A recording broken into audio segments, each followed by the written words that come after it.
Good morning everybody, and thanks again for tuning into my YouTube channel. I've got to say that I'm really thrilled that so many of you have subscribed, and the conversations and community feel in the comments is great, so thank you very much for that. Please do subscribe, of course, if you like the channel, and don't forget to like the video, share the video, and all of that other good stuff. So today sees the launch of the new version 4 firmware for the Fujifilm X-T2, and I've been testing it out for the last couple of weeks.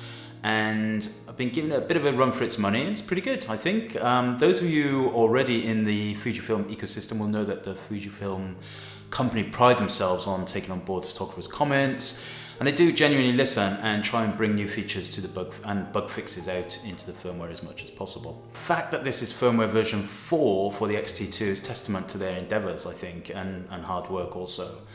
So the new firmware released today was announced some time ago, so many of you will be aware of what to expect. Essentially, it's a blend of goodies that will appear, I like that word.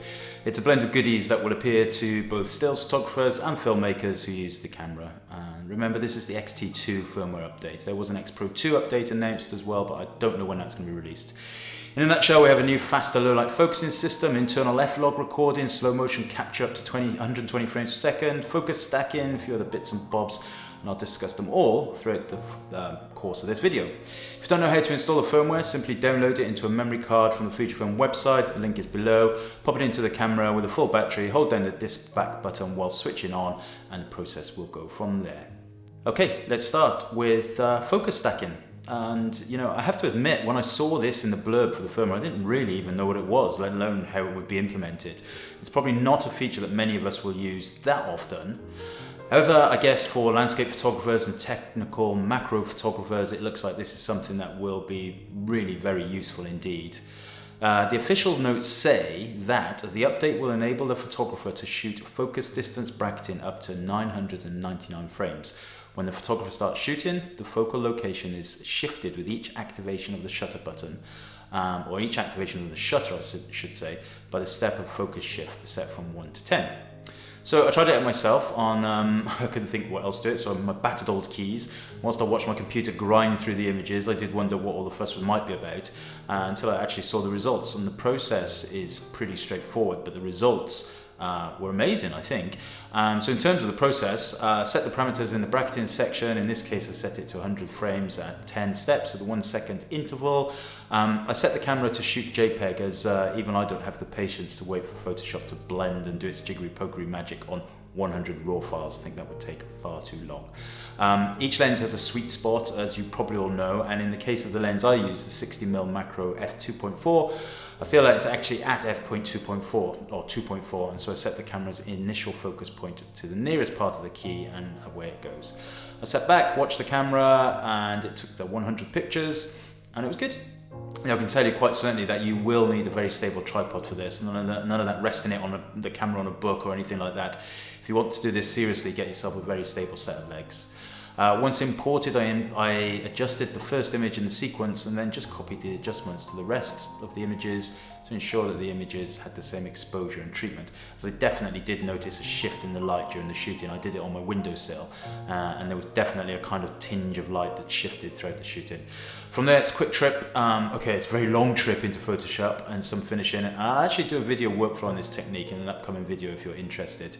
But yeah, hey, voila, sharp, big photo of my keys, just what you always wanted to see, right? But I think the results are pretty good, and like I say, the technical photographers are going to love that. Next little addition to the firmware is the ability to set large indicators in the EVF and LCD. This is pretty handy for me as I reach a certain age and I need to squint a bit more to see stuff. It's nice to have, of course, and not much more than that, but I know plenty of people had requested it, so thumbs up to the team in Tokyo for popping it in. The next thing is probably one of the features I've heard people request the most. Well, the guys who shoot video, that is, at least, and that is internal F-log recording.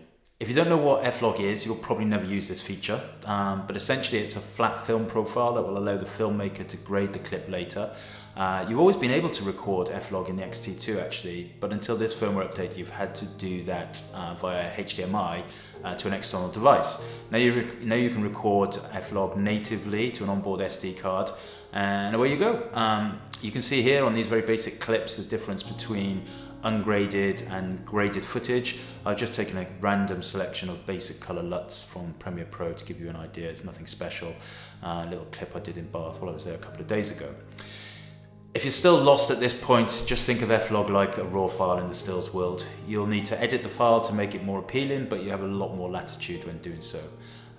It's really, really nice to have feature, and I know a lot of the video guys are going to really appreciate that. In fact, I'm filming this right now in F-Log and graded it in Premiere Pro. So I don't look good at the best of times, and ungraded I look positively terrible. So we'll put the grade back on and get on with the video, I think. Now let's talk about the other video feature that kind of came out of nowhere really, and that's the ability to slow-mo at multiple speeds in the camera. This is very neat, and used creatively will be a very welcome addition, I think. And even when not creative, it's fun, and you know, who doesn't want to photograph water balloons exploding, right? These little clips are shot at 24p, 120 frames per second, which is essentially roughly 5 times slow motion footage, I think. I love this addition, and you can shoot it in F-Log as well, of course, and you can grade it as you so wish later. So more kudos there to the developers on that one. Additionally, the firmware, I should say, offers support for the new cine lenses that Fujifilm have released recently for the X-mount cameras. I'd wager a guess that if you're investing in those lenses, you will probably be looking at the X-H1 for your movie making within the Fujifilm world at least. All right, so what have we got for the stills photographers? Well, there's a couple of nice things actually.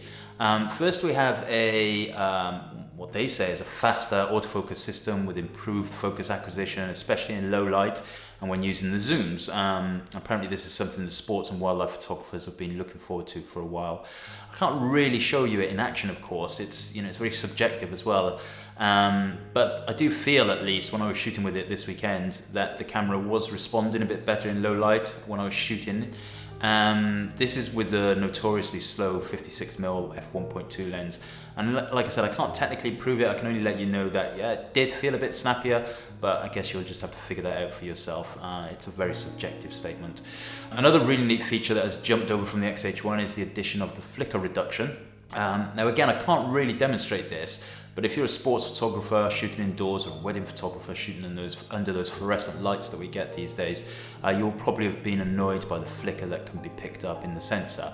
The flicker reduction feature should help though, and I have to be totally honest and say I haven't had a chance to test that yet. And even when I had the X-H1 for a few weeks, I never really found myself in a situation where I needed it. But I'm told by the guys who have the X-H1 that it does work and it's a really useful feature. So, you know, it's great that that's kind of rolled itself into the X-T2 world now as well. Finally, the addition to select folders and create folder names. This enables you to choose the folder in which subsequent pictures will be stored and name those folders too. That's great for your asset management when you're downloading images and or you're storing them on the card, etc. More bonus points right there, I guess. Okay, so that's a very brief introduction to the new features added with the firmware version 4 of the X-T2. You can find the link in the details below for where to go and download it. I know there's lots of other things that people will want, of course, and maybe we'll get them over time. I really want to be able to sync camera settings across bodies, you know, the settings and the time. Just do it via Wi-Fi or by saving a small file on one camera and moving it across to the other camera like we used to do in the old Canon system that I had. That's my #1 firmware request, and I'd love to see that come across to all the cameras, in fact. Okay, thanks again, and I hope you found this useful, and as ever, please do comment below. I try and answer all the comments. Like the video, share the video, and all that good stuff. And now I'm off out into this beautiful sunshine that we have, and I'm going to have a cold beer, and I hope to see you next time.